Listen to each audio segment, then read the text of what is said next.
This is a little bit different than we're used to, but I think it will be very, very productive. It will be a board workshop. We'll do some of the things that we normally do at a board meeting, but most of it will be informal. Get up and get coffee or whatever it is, but we'll try to stay on schedule as best we can. To start out, I'll ask Mr. Desmond to lead us in the Pledge of Allegiance. Oh, could you all please rise and join me in the pledge to the flag of the greatest country on this planet. I pledge allegiance to the flag of the United States of America and to the republic for which it stands, one nation, under God, indivisible, with liberty and justice for all. Always like Jim to lead it off in a well, you know, I'm here. We will have a brief period of public comment, and then we'll move into the agenda. I think we have about, how many speaker slips do we have? None on general. None on general. How many on the specific items? 9. 30 seconds each. Yeah. Time certain of 15 minutes. Okay. We do want to hear from everybody, so let's do it at 2 minutes each. And please be brief. We're going to have public comment at the end, and actually, I would be more interested in hearing public comment at the end after everybody's heard all the material, but we're actually anxious to hear your comments, so we'll start out with Ms. Sips.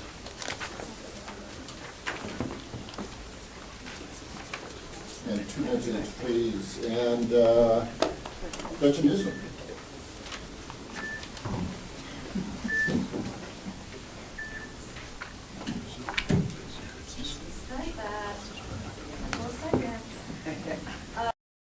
Gretchen Newsom here on behalf of IBW 569, representing over 300 unionized electrical workers. We're also members of the Quality of Life Coalition, as many of you know, and we have reviewed the materials already. It would have been interesting to see the presentation beforehand, but we have reviewed the materials.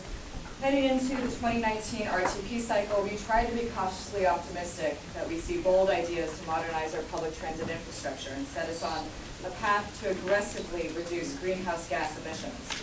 Unfortunately, the concepts Sandag has put forward really raise more questions than answers and are frankly disappointing at best.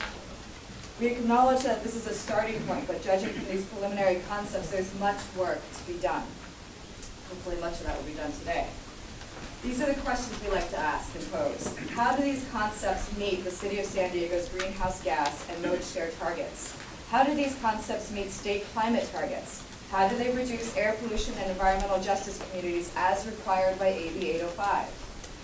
Is Sandag saying that we can meet all of our required goals without building a single new light rail line before 2050? Where are the light rail projects? Where have they gone, such as the Purple Line? According to the UN, we have 12 years to avert the worst of the climate crisis, and this RTP comes at a critical tipping point for our region and our planet. Now is the time to not just cross our fingers and not just hope for the best, but now is the time to move beyond business as usual. We need bold leadership, aggressive action, and we need to build the necessary network of mass transit here in the region that gets us there. We can and we must do better than this. Thank you. Thank you very much. Maya Rosas, followed by Maria Cortez. Good morning. First, I want to thank Sandag staff for getting the staff report out early and also for distributing Circulate San Diego's letter, which we sent out yesterday. In case you all haven't had a chance to read through our letter thoroughly, I want to highlight our recommendations and our thoughts real quick for you. First and foremost, the future network scenarios that we develop should further advance transit above and beyond, not just the other scenarios that you're comparing to, but above and beyond the 2015 regional plan network scenario. In the concepts, 12 were advanced, 12 were advanced in the shared mobility concept, 7 were delayed, and so we think we can do more than that. We agreed that it's time to prioritize rapid transit, which would allow for more transit to be implemented faster at a lower cost. But if we're focusing on lower cost transit, the board should consider requesting to move faster with implementation of that and advance more transit projects. But in addition, in order to maintain a pipeline of future transit infrastructure, we do need to start planning for the Purple Line. Even if we're not ready to fund it yet, at least it needs to be in the plan and accounted for at least in the planning stage. And lastly, SANDAG shouldn't depend so greatly on other jurisdictions' actions or negatively impacts low-income communities, as is the case in the current policy possibilities concept. So we ask that you direct staff to further advance transit. Thank you so much. Thank you very much. Maria Cortez, followed by Jennifer Hunt. Hello, my name is Maria Cortez. Here we go again, the Purple Line. This is the second time it's been tried to be removed. We're supposed to elevate transit. That's not what you're doing. You were going in the right direction when you put in the center line. You're going in the right direction when you're putting in the light rail in other areas, but you're taking 2 steps back. No, wait a minute, you're taking 4 steps back. When you're trying to alleviate the Purple Line coming in through the lower income communities, we are the ones that suffer the most. Those of you that don't ride transit, you really don't know what it's like. Put yourself in our position. Put yourself in our position, the ones that depend on the transit, the ones that depend on the bus lines, the ones that depend on light rail. And also, not only just us, but our future generations. My granddaughters, they think it's wonderful to start riding transit. It's a big thing. I mean, a 5-year-old, it gives me pleasure to hear her say, I'm riding the transit now. And I hear other people that are riding transit.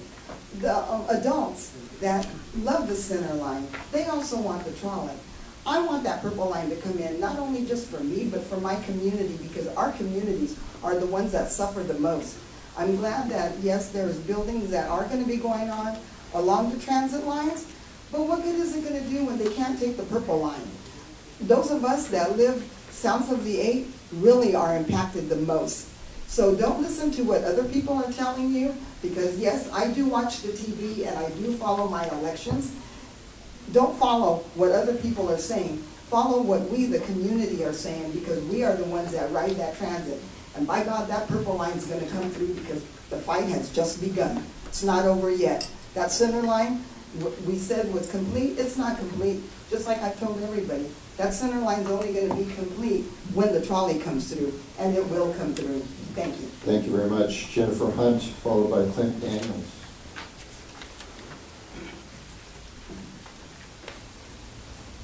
Good morning. Jennifer Hunt with the San Diego County Bicycle Coalition, and thank you for putting this plan forward. Just to go off, we totally agree that we should definitely build out the transit options, and the whole purpose of this is to lower individual car use and to lower greenhouse gas emissions. And with that, we would like SANDAG to consider including bike parking, bike accessibility on transit, on the light rail. We haven't really seen anything mentioned about that, and I spoke with somebody at the California APA conference about San Francisco and how there's certain flat trolley carts that accommodate bicycles at certain peak hours. So I think this is very important if you want to think about having people who use transit and to combine different modes like using transit and using a bicycle or walking. That will greatly increase the use and make it really realistic for people to give up their car and get where they need to go in a timely manner. And also increase bike parking. It's my understanding that SANDAG has bike lockers, and currently they're free. We spoke with Bike Link, and they spoke about San Francisco and how what I found is a lot of people that ride bikes, they're not likely to lock their very expensive bike to a bike rack and risk having it being stolen. So I think providing more actual cage bike lockers will create a sense of security for people who use transit and use their bike, and they won't have to worry about it being stolen and charging a small, like 10 cents an hour type of fee. Not making it free will really increase the options for people to use something other than their car, which is very important for our future. And then we just really support the build out of all of the bike projects, and especially like the downtown mobility plan, so your support for the city of San Diego and politically moving this forward. Thank you. Thank you very much. Clint Daniels, followed by Tom Stinson. Thank you. Good morning. First off, I just want to say thank you to the staff, to this board. This process feels very different than prior RTP processes, so I think that this is a great first step. We'll see how this impacts the final decision, but I think this is a great first step. I wanted just to say, in terms of transit projects, in terms of rail projects, I wanted to relay a story from Los Angeles. So LA Metro CEO Phil Washington in 2016 issued a challenge to his board at LA Metro and to his constituents called Operation Shovel Ready. His proposal was, let's get as many projects ready to go so that we're competitive for grant funding when it comes around.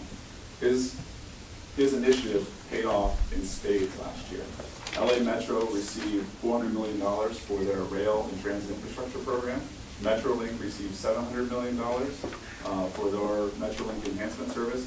And this is on top of the scores of other projects around the state that won big money at statewide grant level competition because they have transit projects, because they have rail projects, because they had dollars to match those projects. So I would implore this board, as you're talking about deliberations today, or project alternatives today, the regional plan is not the end-all be-all. I'm not here to say that it is, but it is a framework to continue to work and plan on projects moving forward. And so to the extent that we can align ourselves in this region with the state's goals, we'll be much more competitive going after state dollars and trying to move this region forward. So projects like the Purple Line, coaster double tracking, the rapid services, even projects that aren't in there anymore in terms of Blue Line Express service, would be great projects moving forward to compete for statewide dollars. And so I encourage you to consider those projects and work on keeping those projects in the plan moving forward. Thank you.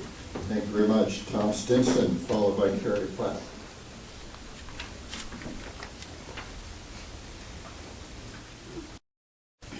Good morning. I'm Tom Stinson from Assemblyman Marie Waldron's office, and I came here today to bring a petition delivered to Mr. Voss regarding I-15 in extreme North San Diego County. We're starting to get a lot of complaints about I-15. As you might imagine, it's congested quite heavily, especially during rush hours. Places like Paula and Rainbow, which are rural and somewhat remote, are getting bumper-to-bumper traffic backing up into their neighborhoods, and they're not too happy about it. We're hoping that when the regional plan for next year is updated, that another look can be taken at I-15 improvements to try to alleviate some of this congestion, and we're looking forward to hearing more. Thank you very much. Thank you for coming. Carrie Platt, followed by Sophie Wolfram. Carrie? Sophie.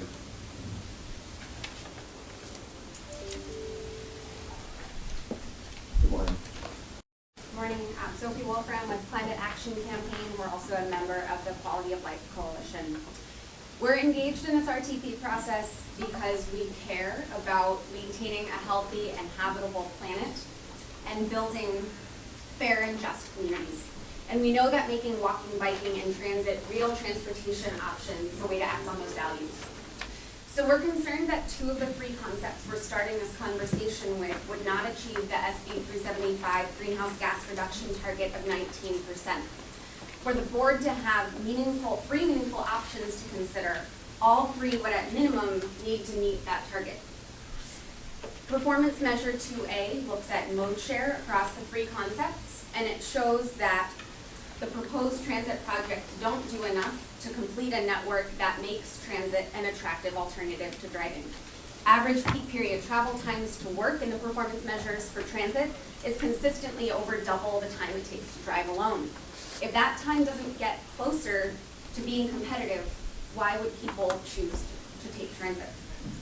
We need to know the mode share outcomes of each of the three concepts and of the future scenarios for San Diego's transit priority areas, and for the city as a whole for both 2035, which is the CAPS Horizon year, the city's CAP Horizon year, and for 2015. If there's not alignment between any of the concepts and the city of San Diego's mode share targets, we need to see a revenue constraint scenario that maximizes mode shift, and we also need to know beyond that what the gap is between what can be achieved in a revenue constraint scenario and what's ultimately needed to reach 50% biking, walking, and transit in San Diego. As Gretchen said, we have a short window to avert catastrophic climate change. We can and we must do better. Thank you very much. Our last speaker is Ana Reynosa.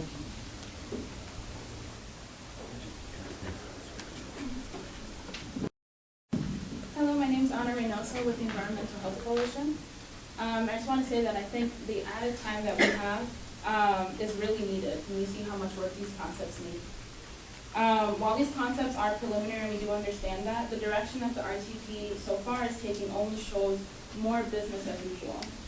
The passage of AB 805 a year ago yesterday was both a direction to SANDAG and a message from the state saying that SANDAG needed to change seriously. We are not seeing that change in any real way in these concepts. In order to comply with AB 805, statewide greenhouse gas targets, and mode share targets for the city of San Diego in their climate action plan, SANDAG needs to seriously choose public transportation. And the omission of the purple line does not demonstrate that priority. Environmental justice communities need public transportation more than ever, in particular as greenhouse gases from transportation increase statewide. We want to keep working with SANDAG on this, and we hope that you take all of our comments seriously today and really prioritize the needs of environmental justice communities. Thank you. Thank you very much. We'll close the public comments and get on to item number 2.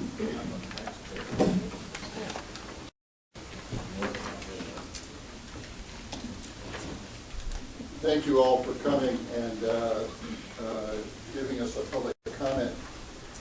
Today's workshop is a starting point, and I think I really need to emphasize that this is a very complex process that we're going through, and this is the starting point.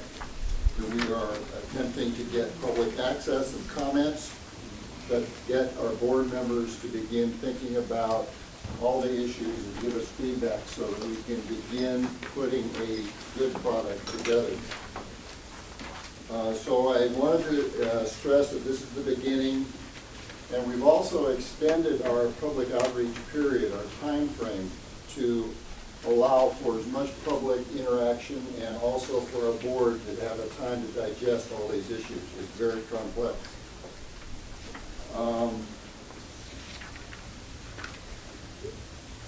I want to make sure that everybody understands that we're really relying on board members at this particular workshop to give us input.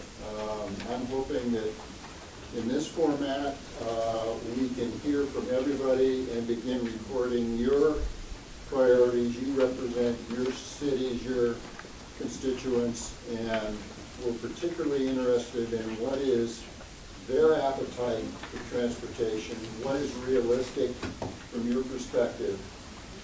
You are the individuals that will be able to give us that kind of flavor, and then we marry it with public comment, and hopefully we have a better product.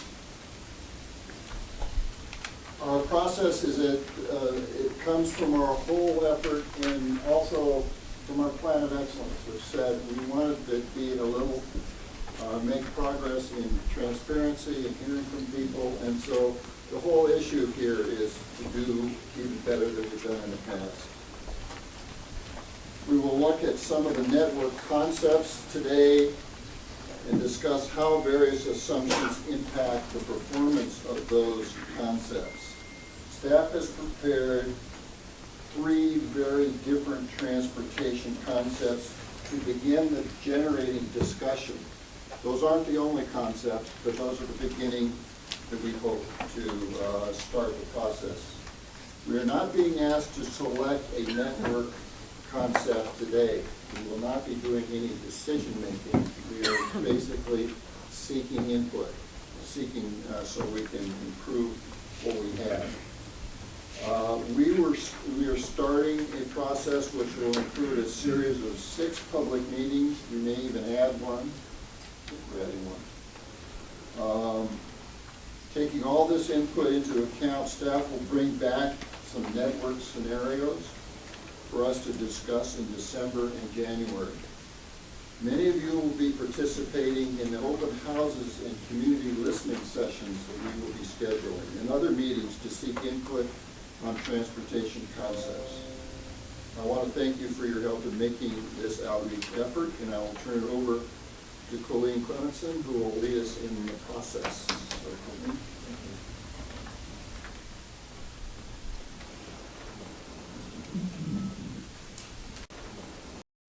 Thank you, Chairman Sanat, and thank you so much to the board members for your willingness to come in and sit at assigned tables and be part of this conversation today.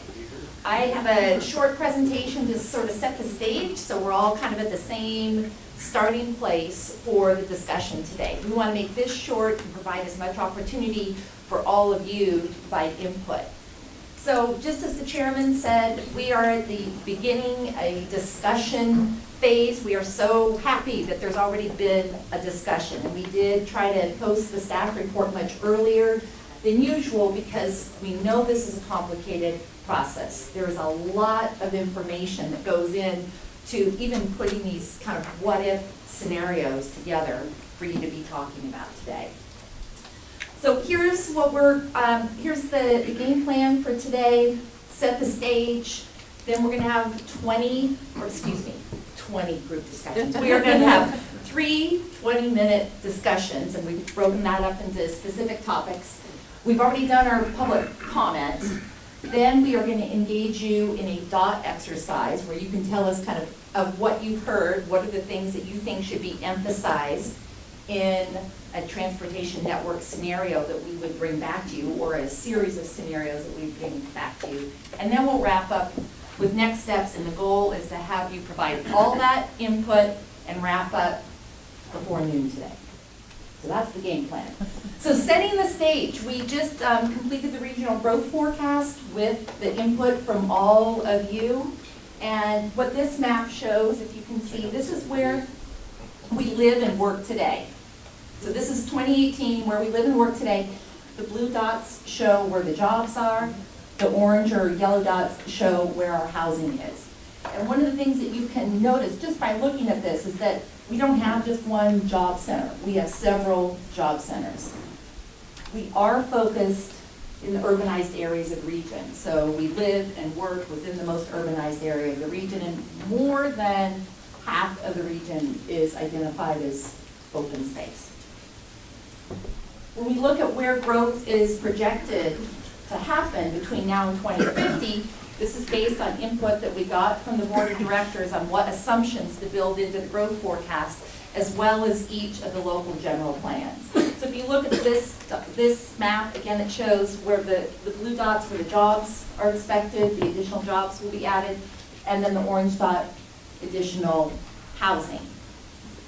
And when you pull that all together, you can see we're really talking about the same footprint.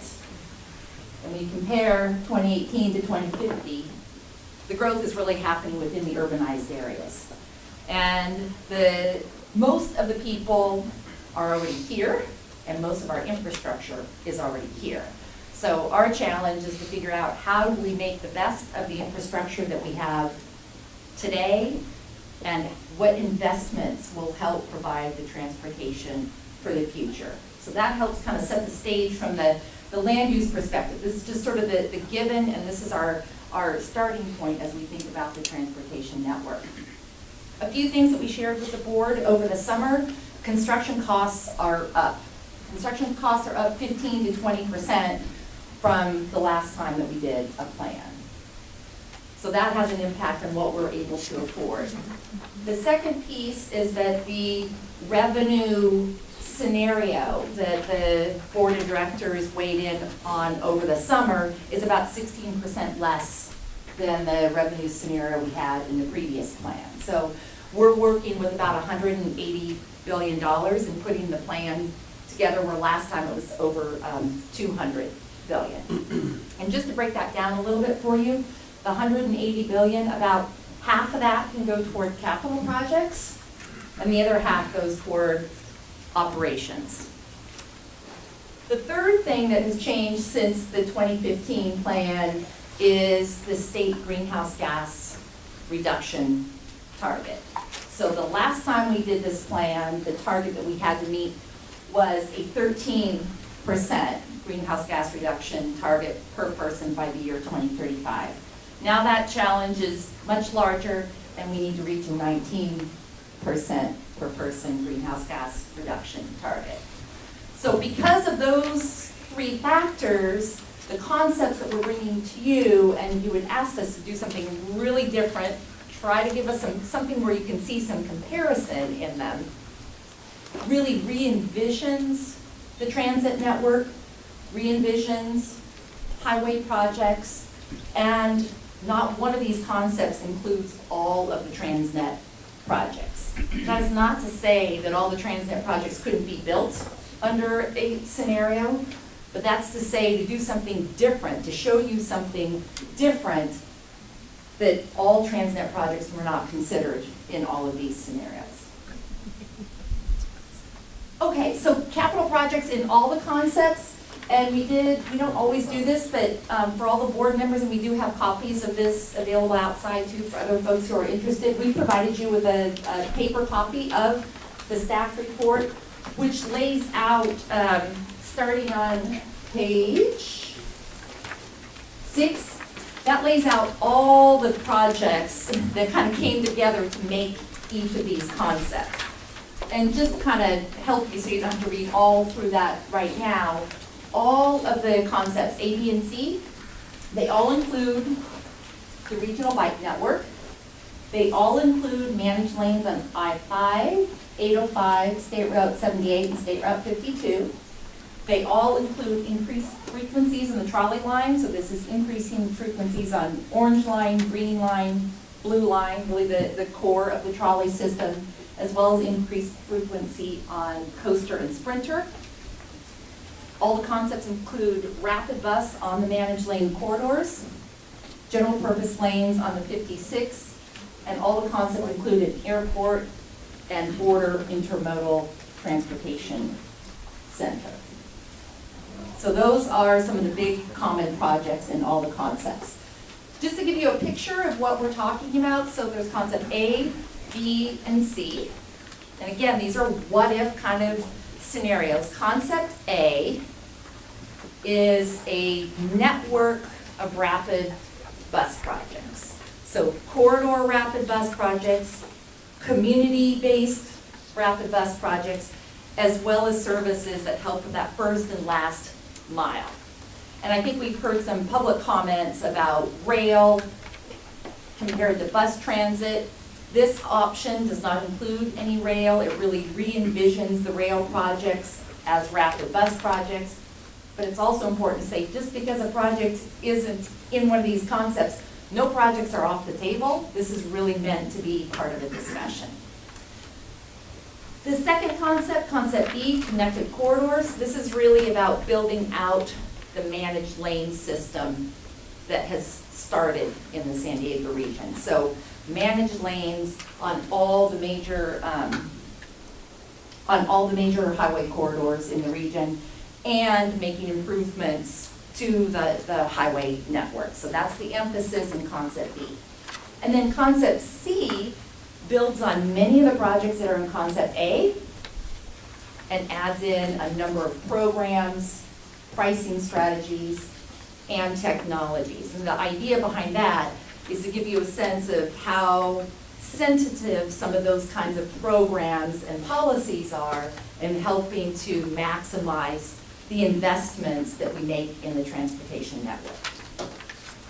So one of the first things that we wanted to lay out for you is how do these concepts compare to helping us meet the greenhouse gas targets?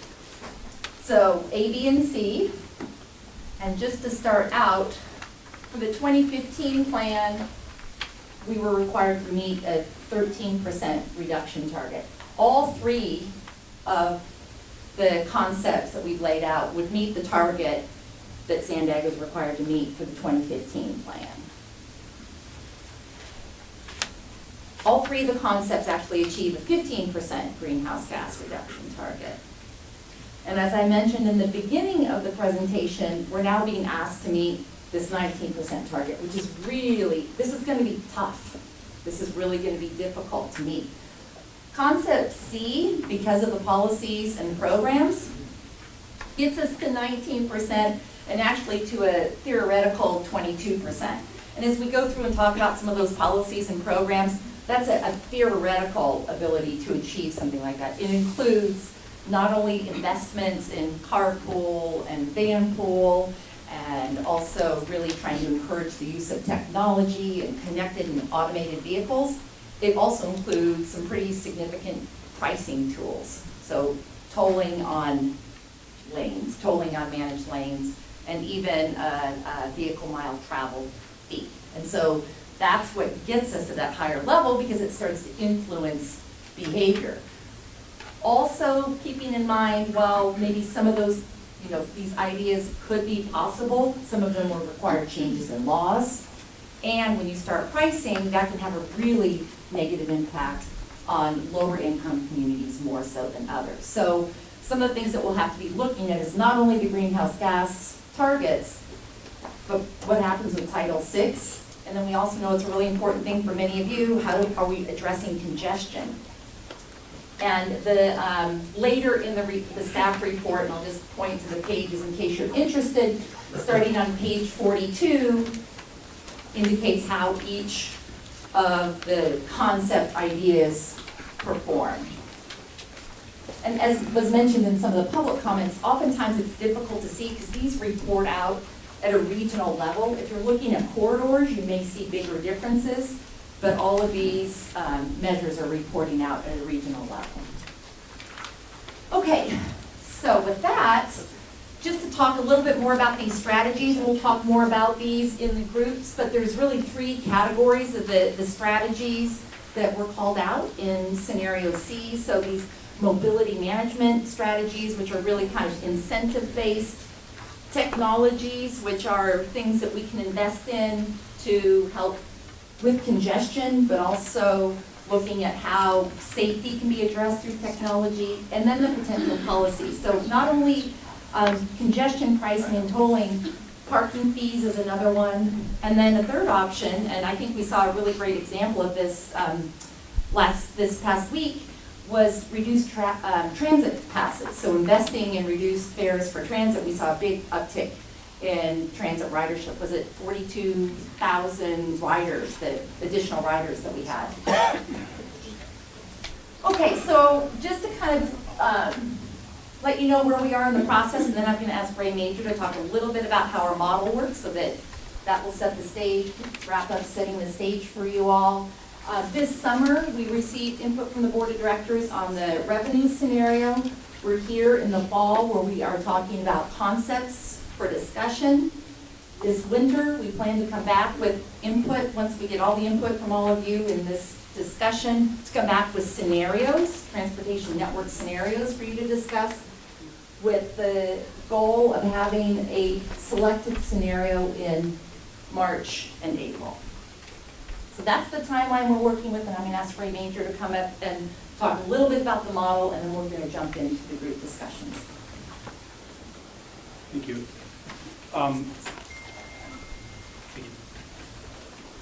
So the teams that report to me include the ones that do all of the data analytics and modeling. And so once all of the decisions are made in terms of what networks we're going to put in there and what policies we're going to look at, my team will take that and run it through models, primarily the ABM model, which is an activity-based model. But when we look at this from the highest perspective, what we're really doing is looking at kind of a supply and demand equation. And so there's a lot of demand that's put onto the current infrastructure. We have, for instance, the population. And population creates demand for transportation services, along with employment and military, universities and visitors. And all of these are expected to grow in the future. And as you know, we are expected to have about another 700,000 people moving to the region by 2050. So demand will increase.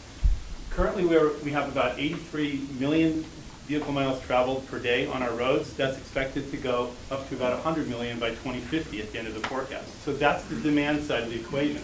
The supply side of the equation, which is where people travel, are things like the roads, the highways, transit, active transportation projects. And today what we're asking you to do is to help weigh in on which one of those projects, what capital projects we can add to the supply to start to balance this out, and with the policies, what we can do to try to mitigate some of the demand on the system so that we can balance this equation out. So that's what we're doing at the highest level. So we've worked with your planning directors to come up with land use, and as Colleen showed you, we now know where people live and work today, but we also know where they're potentially going to be living and working all the way up to 2050. And so we know how they're going to have to traverse the region to get there.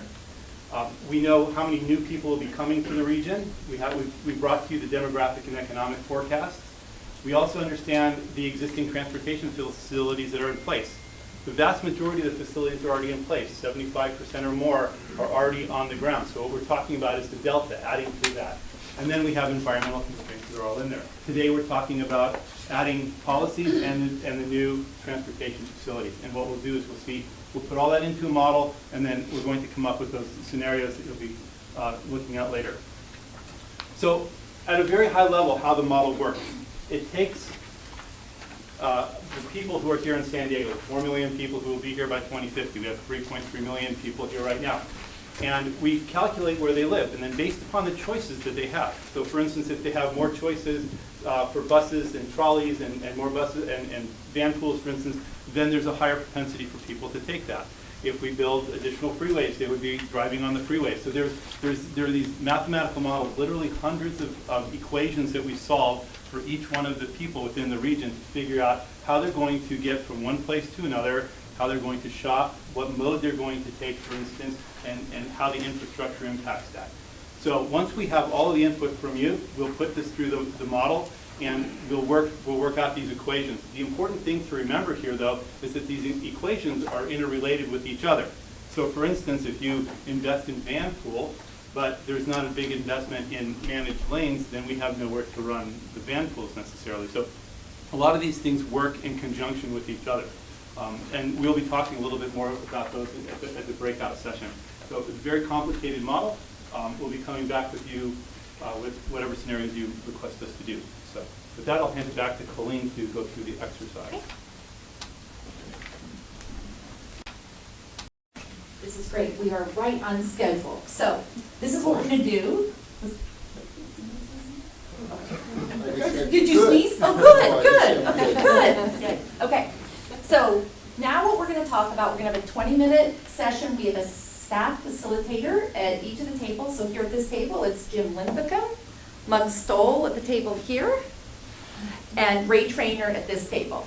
And so what we are asking you to do is just talk about the projects that are important to you. So you have the pages in the staff report, and the 2 questions that the facilitators are going to be asking you, and then we have staff who are going to be taking notes. So Rachel Kennedy is going to be at this table right here with Mug Stoll, and where's Phil Traum? Phil Traum is going to be right here with Jim Linthicum, and Jennifer Williamson here with Ray Trainer taking notes. So they'll be bringing the charts over. And the 2 questions are, what do you like about the projects and the concepts? And what would you change? What would you change?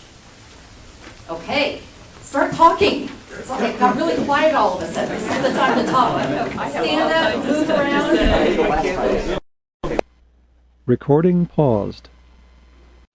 Recording excerpted. Are you ready, Muggs? Muggs is ready to go. Okay, we'll turn it over to the first table. Muggs, can you summarize? Thank you. In the 20-minute discussion we had, in 1 minute, we have 3 pages of notes. I'm not going to go through all 3 pages, but just pick off some things we talked about. Needing to think about moving people around differently and in different ways and providing different services. Specifically, there was input on the importance of trying to continue and accelerate the double tracking of the Lausanne rail corridor. Also, a comment regarding there seems to be a lot of emphasis on north-south transportation, but not as much on east-west. Something to think about. We definitely got some feedback that the concern about the Purple Line not being rail in the Purple Line corridor. We got input on the need for 67 and improvements to 67 being in the plan as it's been for a number of years. A lot of general feedback about how we need to manage the system differently, and possibly looking at things like when can trucks use the system? Why are heavy trucks using the system during the peak hour? Things like that. And then finally, there was a bit of a discussion regarding is transit and making major transit investments going to be looking at some sort of disruption in the future that we need to think about, and how do we remain flexible if in fact that were to happen. So that's my maybe more than one thing. Great. Thank you to the table. Next. All right. Ray Trainer. We had a very vigorous discussion, way more feedback than we have time to really record, so Jennifer and I will try to hit the highlights. But one of the key things we heard was missing connectors on some of the major freeway corridors, for example, the 94, 125, Interstate 5 and 8. There was an acknowledgement that the Purple Line, this whole idea of an LRT providing service from South County into the Reynosa area is very important. Recognition that limited funding really needs to be evaluated in light of the cost and benefits of each of the different transit modes versus the different highway projects. There was an interest in seeing that the trolley lines would have express service and more frequent service during the peak periods. There's also some reservations, though, about the efficacy of light rail versus things like rapid in light of what's happening in terms of technology and automation. There was a theme, too, about the idea that public transit needs to be made more accessible, that there was a concern around security, but also just the ease and the frequency of access to and from transit centers. An interest in complementary facilities like restrooms, places for people to be able to wait in a safe and secure area. There was interest in trying to come back with a way to really evaluate not only the ridership of each of these different options, but also, again, to compare the costs. We could really see side by side how these stack up against each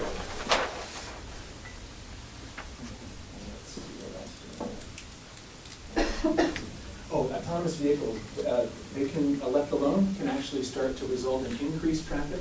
But if they were guided with policy to help maybe orient them towards providing first, last mile shared service, there was an interest to see how that could be explored to help improve connectivity to public transit. And there were some other highways that we thought would need to be considered in terms of expansion. So there was a concern about how I-5 in the south part of the county was missing, as well as some improvements on State Route 75. Okay. And there's a few more, but I think that's sort of... We're going to take all of these notes and use them, so thank you so much to the team. Jim Linthicum. Yes, thank you. We had three great different discussions. The first was just general policy type discussions about timing some of the scenarios with the 2028 housing requirements. Also matching the performance that's in your package there with the individual projects. Addressing the overall efficiency of the system, and also just the whole idea of a cost-sharing arrangement what percentage of the money should just go to North County regardless of the project versus South County. As far as transit goes, the discussion was, there was concern about removing the Purple Line as a rail project, and the sort of general consensus of the group was a rail project was better than a rapid bus project, and also a suggestion to also extend the trolley to the airport. On rail, also arms length frequencies and grade separations, and have grade separations tied to not just existing congestion, but to also where development is going to go to consider future traffic and other things to determine where grade seps should go. And also a desire to have express trolleys, so have a third rail, so that there could be express light rail lines. And then on the highway end, there was, and then also earlier blue line grade separations and connectivity between the rapid, this is a big one, connectivity between the rapid bus lines and the rail. And then on, no, that's it, let's stay on this one. And then on the highway end, oh, you're right, what's that one? A lot of interest in Route 78 and improving Route 78, with the highest priority being at the connectors at I-5 and I-15 rather. Done by 2028. There was an anonymous person who wanted it done by 2028. I second it. It's written up there. You can read it. And then, yeah, there's more on 78, but also a general consensus that the importance of Route 67 and the safety features that are needed on that highway, and there is another one on 78. So I think that pretty much wraps up the blue table. Excellent. Thank you, everybody. So take a quick, give yourselves a round of applause. And we are going to move into the next phase. We're going to do this very quickly. So now if I can turn your attention to, there's another packet of information in front of you. It's a packet that looks like this. The first page should say mobility management, vanpool and carpool programs. We're going to do 2 quick 15-minute sessions. And I am going to invite these experts to the table. So Antoinette Meyer is going to talk about mobility management and technologies.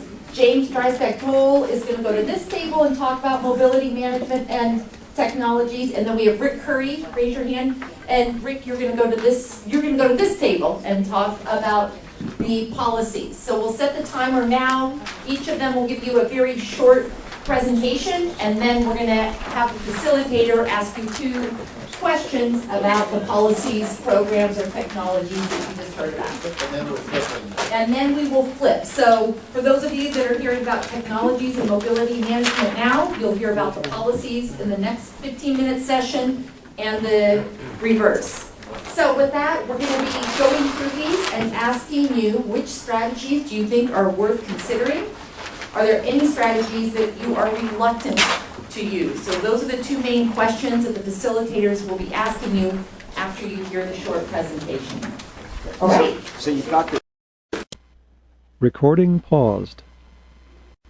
Recording excerpted. The wall here. So mix it up. Yeah, that way I'll get some steps in. So it looks like we've got a lot of green dots on technologies. Look, somebody even gave us their whole square of This is thinking outside the box. Here we go. And Jim Desmond put it in the wrong place. That's outside the box. So it looks like we have a little bit of caution here on potential policies. Quite a bit more caution on the mileage-based user fee, but there was also some folks who actually think that could be a good idea. So somebody could have put all their greens on one thing. You could put, and somebody did. Somebody did. I wonder who that was. The nice thing is this is anonymous. And then vanpool carpool. This is interesting. A lot of reluctance or caution here, although a couple people thought, or this could be one person, put 2 dots there. Looks like mobility hubs and shared mobility, good area to focus. The electrical vehicle program as well. And actually some support there for congestion pricing on managed lanes. So there are no blanks here, which is great. That means there's a wide open palette of options. Are there any other observations anybody sees by looking at these that they want to share? Why didn't we get any red dots?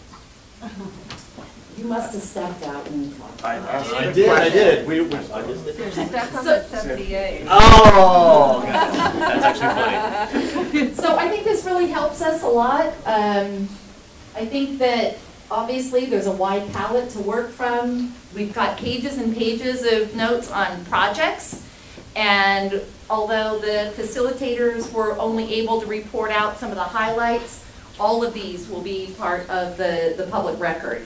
And Kim and I were just talking at the last session that they look so, it's so great to just see them sort of in their raw form that we almost feel like the minutes would be perfect if they were just photographs of all of this. Yes. We should have the same number of dots, of green dots and yellow dots, because I think the voting is biased towards supporting that opposing. Okay, good. Thank you for that Democratic point. process. Okay, thank you for that point. All right, so with that, Question. Yes.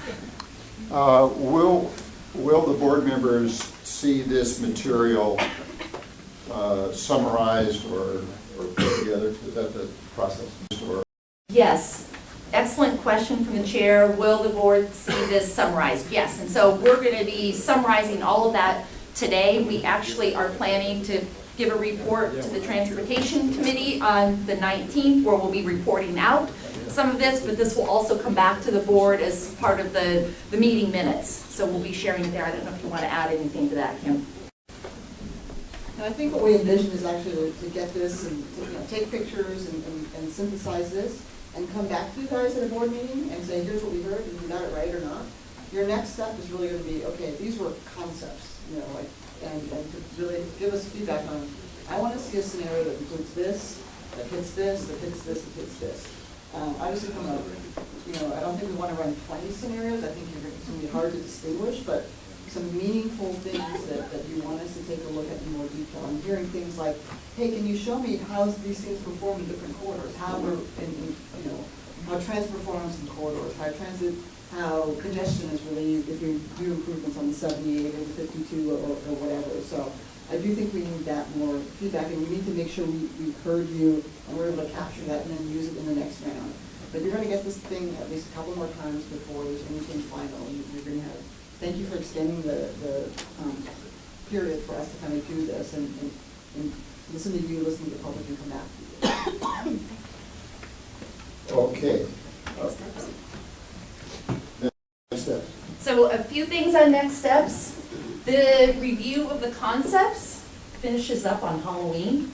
So October 31st, 5 p.m. And we're looking, and I thought, well, we can extend it till midnight. Okay, so midnight on October 31st. Between now and then, and it's in the agenda packet, there are a number of community conversations, and many of you are participating in the community conversations where we'll be getting more input from the public. We've got a survey out, a number of ways for folks to get involved in the process in this very first phase. The next step then, as Kim mentioned, will be to synthesize all this information and really kind of solidify what will be the scenarios that we bring back to you at the end of the year and early next year for the next phase of all of this, with the goal of having the board select a preferred network in March and April. So those are the next steps, and I'll turn it over to the chair to close out today's meeting. Any questions from the board regarding the process or anything that is on your mind? Okay, I want to first of all thank the board members for their active participation. I thought that was good dialogue, a good chance to get our hands into some of this material and really see what's before us as we try to put a plan together. So thank you. I want to thank Colleen, staff, everybody for putting this workshop together.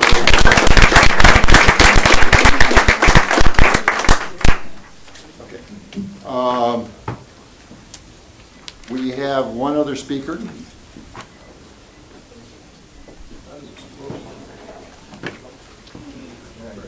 Going once?